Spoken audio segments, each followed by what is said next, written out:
Greetings. Thank you very much. Welcome yet again to this episode of Business Chronicles here at Studio 84. My name is Solomon Tumwesigye, one of your hosts here at Studio 84.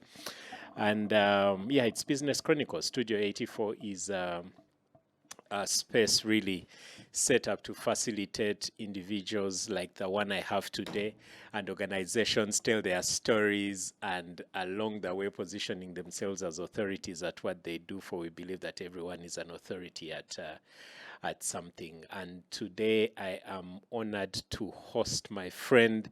She's staring at me. She looks too serious in specs sometimes. Anyway. My friend Joan Mugenzi. Joan is from Imagine Me Africa. Yes, I've known Joan a couple of years from a business space, BNI, like most of the people who have sat in that chair.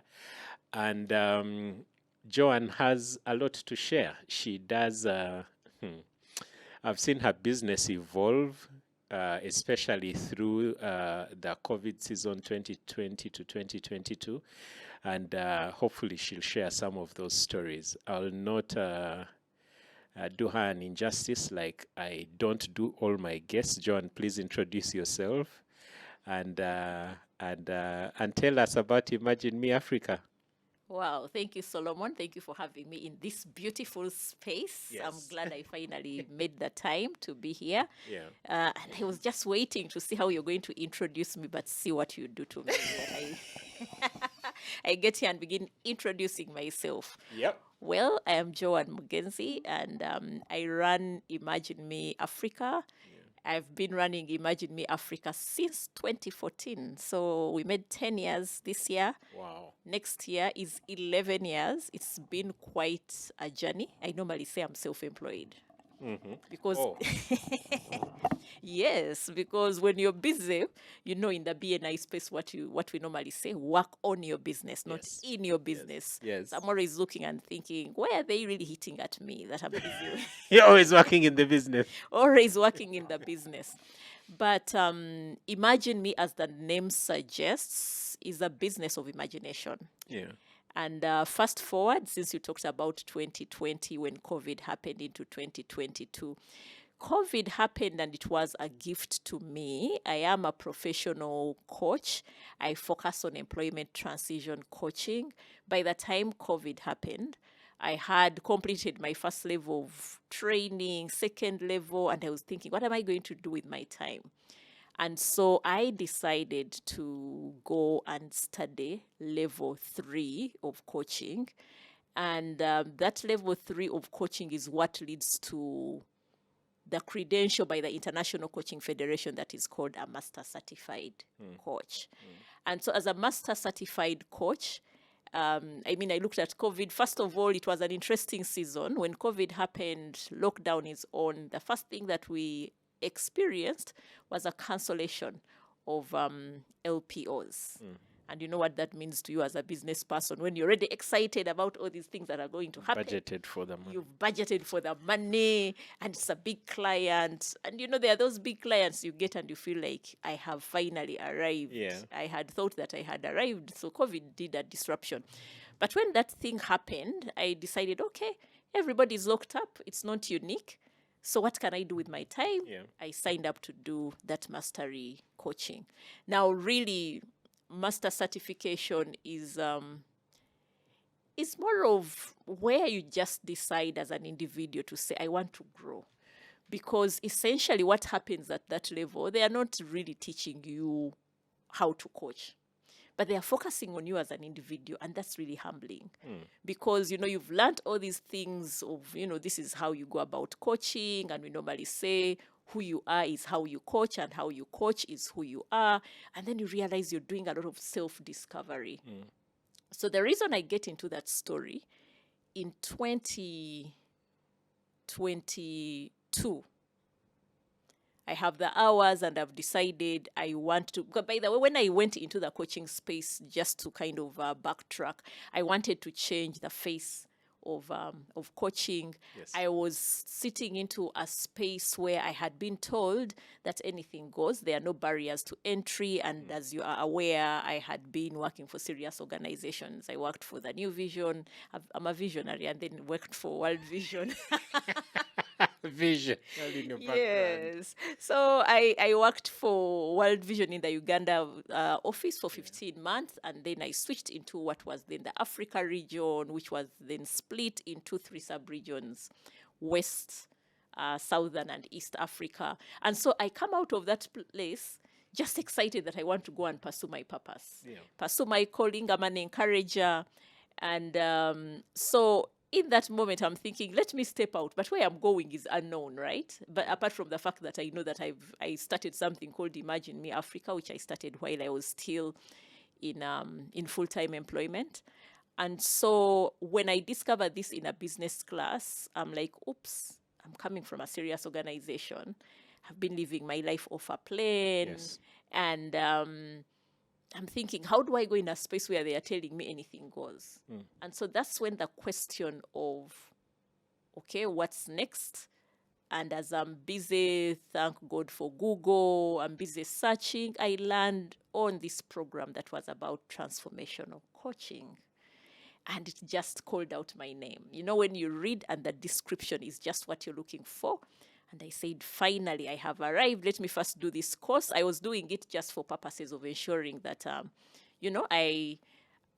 being aligned. Yes. Now, while in that class... For your own benefit. For my own benefit. Yes. And I wanted that satisfaction because I felt I was very clear which space I wanted to play in. I knew that the space I wanted to play in was the corporate space.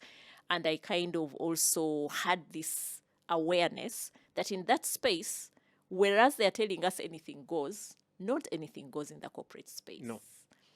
And so now I'm on that quest of saying, how do I differentiate myself if they're saying anything goes? So while I'm doing that level 1 training, I learn about this thing called the International Coaching Federation. And I'm thinking, I think this is what is going to create the barriers of entry that they told me are non-existent in that space. So I get onto that journey, and God is always amazing. When you're looking for something, you find other people, like-minded people who are into that space. So there was a team of coaches that were attached to Strathmore University Business School. That includes Dr. Peter Chimbowa, Dr. PK, Matthias Katamba, and there was Josephine Mukumbia. There was Stephen Mukasa, who runs the CEO Summit at the moment. And there was Joseph Ajal, who was with Precision HR. So we kind of get together and sit, and we are discussing this thing called the International Coaching Federation. And sometimes I can also try to be cheeky. So I ask these people, okay, so we are here, we are discussing this process. Are you people signed up with the International Coaching Federation? They're like... And in that moment, none of them was, apart from myself. And I'm thinking, okay, then we are running an illegal meeting. Why don't you sign up so that we have official things that, as we are having this conversation, we are officially signed into. Actually, the only person that wasn't in the room was Matthias Katamba. The rest were in the room. So... well, they swipe their cards and we become members. Wow. And so we start off and we are 6. And as we are brainstorming, we realize that the only thing that the International Coaching Federation requires is 20 people to start a chapter. Yes. So we've started as 6. And so we say, okay, let's do some snowballing. Who do you know? Who do I know? Let's reach out to them. At the time, Stanbic Bank had also come in big time. One of their staff, who was the chief finance officer then, who is now the executive director, Samuel Mogeza, was one of those people. So we reach out to Sam and say, hey, Sam, can you talk to your team at Stanbic? And see who can sign they up. have trained, they have trained as coaches. Why don't they sign up for this thing? And so we broke the record at the International Coaching Federation within 2 months. You had over 20 people. We had 20 people, we had finished all the paperwork, and we were ready to launch. And it just sounded nuts. What happened also around that table? Those people gave me the presidency. They handed over the presidency just like that. So I never really went out to look for votes. I just seemed to have a little bit more information about the International Coaching Federation. So they did that. So why am I backtracking that is to bring forward the whole aspect around the Master Certified Coach. So when I became president, the founding president of the International Coaching Federation for the Uganda chapter, it gave me an opportunity to have a very good helicopter view of the industry, not just in Uganda, but globally, understanding what was happening on the continent. And I made it my agenda to just create visibility. So anywhere I was just making noise about International Coaching Federation so that people can get to understand there's something called professional coaching. And so that journey started. And of course, as that is happening, I'm also beginning to realize, oh, wait a minute, one needs proper credentialing. There is level 1, there is level 2, now there is this level 3. And I decided, let me grow as a person out of curiosity, out of my own passion. I'm a lifelong learner. That's one of my values. I decided to get onto this journey. And then 2022 November, I become the first Master Certified Coach in Uganda. So I break a record and I'm excited, and that makes me the third Master Certified Coach within the East and Central Africa region. The other two ladies were in Nairobi. And so there we are. You know how you bug your thing. Actually, the time the news came through, I was in Singapore. If you remember when we had the international convention. Yes. I had gone to Singapore, so I received this, and my mentor, Dr. Benko, lives in Singapore. So you can imagine. What a blessing. Yeah, it was such a blessing. God has a sense of humor that I had to be in Singapore when the news came through. When the news came through, and it came through very fast. And sometimes it can be grueling. I mean, people will share and tell you they apply the first time, second time, you go through processes and you're denied. So, I mean, it was a first application I went through. It was very exciting. So I get back, and one of the coaches in the space, as we are sitting, we had a cup of coffee. We were actually sitting at Kaveli on Numumba Avenue. This person says, hey, MCC, they tease me a lot now. Yes, Master Certified Coach. Yes, with MCC. Now that you're Master Certified Coach, what are you going to do different? So it kind of took me aback to say, oh, I went to do this thing so that I could grow as an individual. Now it sounds like I'm carrying it on my head. I have a responsibility. Exactly. And I'm thinking, what is happening? So we are coming to the end of the year. And when we made 9 years, I told you that we made 10. Yes. When we made 9 years, I decided to host a conversation on coaching, just shaping the agenda. And Mr. Mumba Kalifungwa of Absa Bank came and shared their story of how they are doing.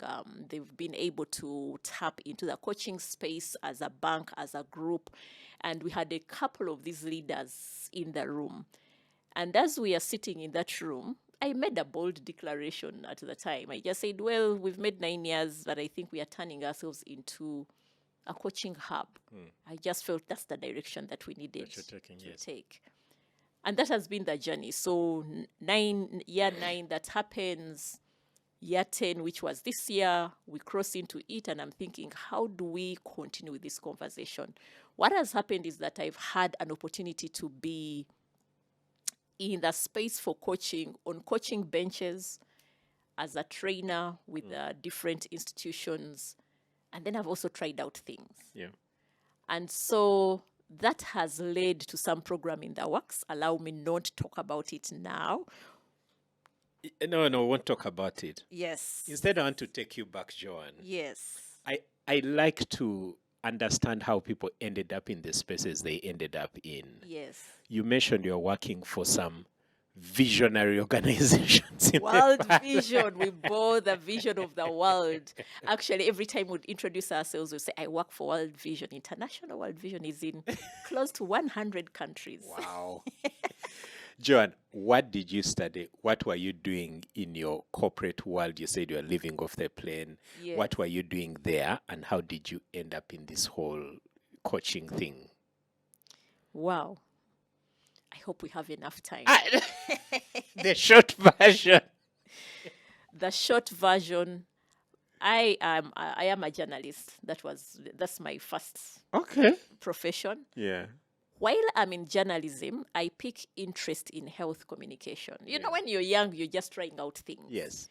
I did everything. If you ever read Crazy Crazy Kampala, I also contributed to Crazy Crazy because I was trying to discover stuff, and I'm being paid as a freelance at the time. Yeah. And so I'm just trying out things, wrote things for children, for women, for what, and I just discovered I had this passion for health. Yeah. And so I decided, I think this is what I want to do. Then my younger self also looks around and I'm thinking, I'm not sure people grow in the newsroom when they do health, if that is their focus. That's how it landed for me. I mean, I had no mentor to discuss things with to understand what's that direction. I had no coach to probably check in with a belief that I had, because you know, as a coach, one of the things that I've come to appreciate is the fact that people have perspectives, they have beliefs, but you need to support them to separate truth from perceptions. So those were my perceptions then, and they were kind of informing my decisions. And so I get to realize that I'm not sure I'm going to grow in this environment. Yeah. So one of the things that I did at the time, I applied for a fellowship program with the School of Public Health. Yes. The program was funded by the Centers for Disease Control and Prevention, CDC. So I signed up. Now, what was interesting with that program, first of all, they wanted people who had a master's degree, and I had none. I had done a postgraduate in journalism, but apparently I was the best in the interviews. Wow. So whereas what they wanted was people with a master's degree, this person who doesn't have that master's degree seems to have... Happens to know her stuff. Yes, she happens to know her stuff. So somewhat they take a bet on me, and I joined that cohort. I think we were 8. And so when they take us on, I sit in class, and I have a couple of these people that have a master's degree. And I realize that I am lost. Reason? Conceptually, I was off. You know, there's a way a master's education elevates your... You're like, no wonder they wanted the master's Yes, holder for this. clearly. But I am one not to die in my own Yes. movie. If I don't You're understand like, I have things, to step up. the dumbest question is the one that is not asked. So I will ask all the dumb questions. Yeah. And I decided this is how I'm going to show up. So I do that, and immediately I tell myself, if these are the people that I'm going to compete with in the field, clearly they are miles ahead. So I make a decision to go back to school. That was a 2-year program. I complete that program.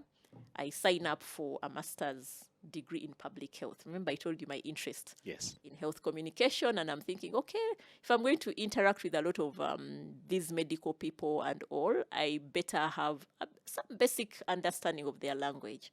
So I jump in and I finish that course. So then when I joined World Vision, they're taking me on to do journalism, communication work, but they throw in something there. They say, well, we want you to do programmatic communications. Now, I had never heard about something like I'm that. thinking, so what is this? Then I realized, okay, programming, you're going to get into programs, not the IT stuff, but programs in the development world. And so that introduces me to things of design, monitoring, evaluation. I get excited about that stuff. And I'm coming from a media background, so you question everything. And so these two worlds meet: design, monitoring, and evaluation, and communication. I begin questioning things because now I am understanding conceptually what goes on in design, and I'm looking at some of the programs that we are running across different countries, and I'm beginning to ask some interesting questions. So as I ask those questions, it becomes a scenario of, okay, I think there's something here. One of the things that fascinated me at the time, was just this whole understanding of mission, vision. That's the time I was learning all those things, and I'm excited about all these different things. Then I am an encourager. That's something that I got to discover much earlier in life. And I'm thinking, wait a minute. Organizations spend time developing strategy. They have missions. They have visions. what happens to individuals? That's how you end up in coaching. Yes. But at that time, I don't even know whether I'm going to call it coaching, but I've just found something where I'm thinking, I think there's a gap here. there is a gap. But that gap also had an interesting trigger eventually, because I think I'm observing that I'm telling myself, there are things that we can do. And that's how I designed Imagine Me. You know, Imagine Me is just about imagining yourself, that when I'm sitting with Solomon, he's going to imagine his life.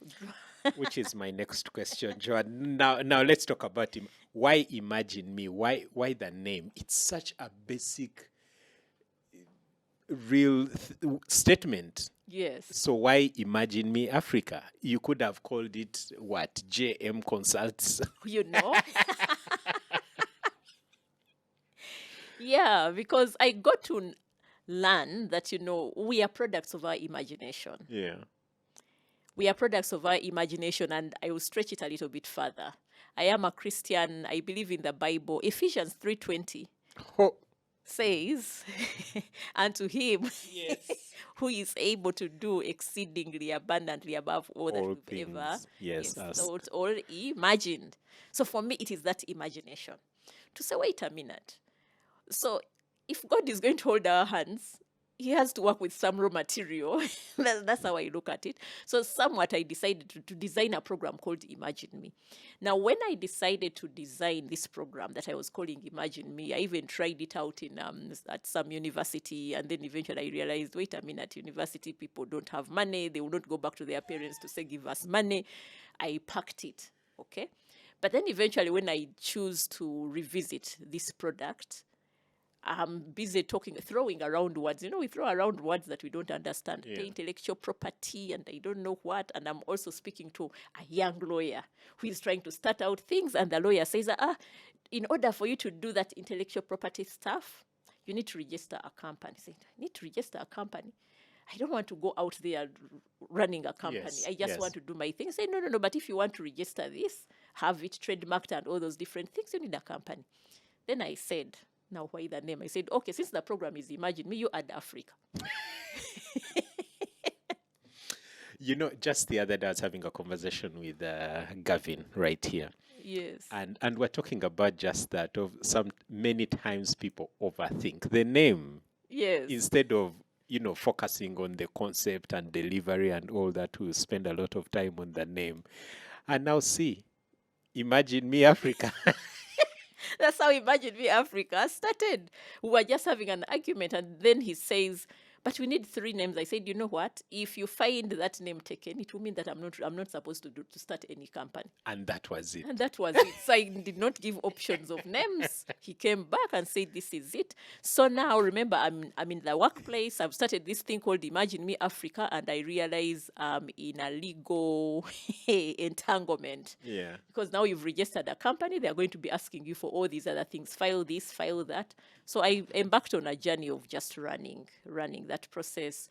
And then I decided I needed some semblance of order around it. I spoke to somebody called Alfred Agaba. Yeah. And Acclaim. Yes, Acclaim. And then Alfred is the one who put me on the spot to ask me when am I leaving employment. So you can imagine, Alfred. Alfred has that in him. Yes. So he put me on Yes, the difficult spot. question. Yes. So I came up with my deadline things. But when that was happening, I had the real turning point in my workspace was a time when I told you that at first I was working for World Vision Africa, then it was split into 3, East, Southern, and West Africa. They came and told us about a potential restructure of this thing called World Vision Africa. And I'm there thinking, this is going to be an opportunity to open up more space for people to take up opportunities at the region. While that is running through my mind, one of my colleagues started wailing. You know how you're in the room, there's silence, and somebody starts wailing like someone has lost someone. So we all turn, we are looking, and I think we are all at a loss. We don't know what to say to this person. So what happens in that moment is a thought just dropped in my mind. Who helps the privileged person? Because for me, this had been an expatriate for as long as I knew them. And here we are being hit by this news of there's a potential restructure, and they're not even telling us anybody's losing a job. They don't know any other life. They don't know any other life. And so in that moment, I think an assignment was birthed. I have imagined me on the other side, but at this moment, up to that moment, I'm not yet very clear who my target client is going to be. Remember, I started at the university and they can't pay. And I'm thinking, I think I have found something. This is the person that I need to help. And the other scenario had been on one of those Mama Tendo platforms on Facebook, where somebody posted and said, oh, I want someone to hold my hand and teach me how to make money the way my mama taught me how to peel matoke. I'm tired of motivational speakers and books that excite you and leave you there. And I responded and said, I don't think there's anything wrong with the motivational speakers. I don't think there's anything wrong with the motivational books. The only constant factor is this person. It's you. You're reading, you're listening, you're doing nothing. So what do you expect? So anyway, a number of those things kind of came together. And so that's why you see that for us as Imagine Me Africa, given that background of this person that is busy wailing. These days I normally tell people I'm here to rescue wailing people. So that we don't have people wailing just because their job is coming to an end. Our vision as Imagine Me Africa is a world where every corporate employee transitions or retires into a fulfilling, productive life. Now, that transitioning piece is where a lot of the coaching is happening. Do employers like you very much? They are learning to like me. They are learning to like me because guess what? We are looking at employment as a whole cycle. Yeah. From the time somebody is joining employment to the time they retire. So you'll discover that actually many times when people interface with Imagine Me Africa, sometimes Imagine Me Africa is equal to retirement planning. That's how it feels like. Aha. Yes. So because retirement stands out, maybe because people are always scared of retirement, but there's a transitioning piece. And I normally say transition has my own experiment of that transition. I'm yet to hit the retirement age of 55, but I left in 2016. So it's been, how many years are those? 8-9 years of that journey. And yeah, I'm still going, and I'm excited. I'm excited to. I think the time that what is exciting me now as we face 2025. Remember where this conversation started by work on your business, not in your business.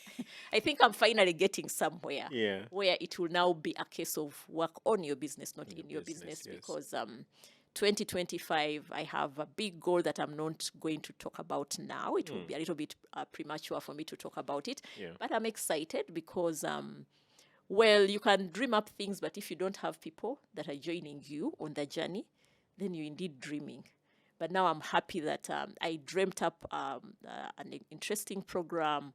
People have jumped on it. It's very exciting. The only thing that I can probably talk about now, because May 14th will mean that we are making 11 years. Yes. We will make 11 years and unveil the coaching hub we promised when we made 9 years. And we got people in a room to just discuss things coaching. So I think May 14th, will be the real one to unveil what the journey that would have started in January. Yeah. But that journey will not be just a journey of January. It will be an entire decade. So when people tell us put in 10,000 hours, put in 10 years, put in whatever it is, I think for me, I am now just leaving that to say, oh, actually these guys did their math. They know their numbers. They understand these calculations. And this is where the journey is heading. I'm really looking forward to 2020. Wow. And to the more exciting thing today, I got to Watoto Church. So today they unveiled the theme. Pastor Julius unveiled the theme for next year, yes. For 2025. It's based off the book of Joshua, and it's about being bold, strong, and courageous. And I thought, oh, how nice that 2025 is coming in with bold, strong, courageous, and I could just see myself in that bit, because boldness is about the boldness for the vision that you have. Strong is about you need a strong conviction, and then courage is the courageous actions. And I think for me, 2025 is about courageous actions. Wow, Joan. I don't think we could end this on a stronger point. Bold, strong, courageous. Yes. Thank you very much. I look forward to May 14th. Please. But before May 14th, I know we are going to do some things. That thing you think is premature, I know it's going to mature at some point real soon. Very good to have you, Joan. I don't know if there's anything else that you had prepared to say. No, I know. I literally put you on the spot to have this conversation. Yes. But maybe speak to the people that you believe need you. The people who are wailing or who are at the verge of wailing. as we close. Okay, thank you for that, and thank you for having me, for putting me on the spot. What I can say is that every person needs a coach. Even we coaches need coaches. Yes. Because we have blind spots. You know, the reason we wake up and look in a mirror, we want to straighten the things that are not straight and all. The coach is your mirror. The coach will help kind of clear the confusion. And for me, what is exciting is that the numbers of coaches in the country have grown. And we normally do what we call a fit for purpose. Yes. It's not that everybody who comes to me and says they want me to be their coach, I don't end up coaching them. Many times I have people that are kind of pass on, because, you know, we have a pipeline of coaches. So I hope that in 2025, you can find a coach that will enable you come up with that bold vision. By the way, now I can take up this message as my own. Joan, in a minute, how do you find a suitable coach? An interesting question. Let me direct you to the International Coaching Federation. You'll find lots of materials. But at least for now, don't dare jump onto anybody that just calls themselves a coach. At least find out if they are accredited, for starters, so that they have a sense of, you know, coaching is a cousin to mentoring. Yes. They are cousins, first cousins, mentorship, psychotherapy, training, all these different things have room. And that's why we also do the fit for purpose, because sometimes people come to me and you realize, actually, you don't need coaching. You just have a skills gap, go fill it, and that's it. Not everybody that shows up will show up and go onto that journey. And that's why, for me, having that diagnostic conversation helps. And maybe that's where I will ask you, you can just reach out to coach@imaginemeafrica.com. We'll do a diagnostic conversation for you, and then you'll be able to say, do I require a coach, or do I need a different intervention? But also supporting you to find the right coach. Do you have other coaches you recommend when you realized you're not? Yes. Okay. Yes, I do. Now, I will tell you one of my favorite coaches on the market at the moment is Andrew Chimoli. Ah, interesting. Do you see that Andrew has really carved out a niche for himself to support men? So that kind of thing, that somebody has discovered themselves and they've identified a gap. I identified a gap in the corporate space. Every time I think about Pastor Andrew Chimoli, he reminds me about the fact that, yes, everybody needs help, but maybe a man will find it much easier to go and open up to a fellow man.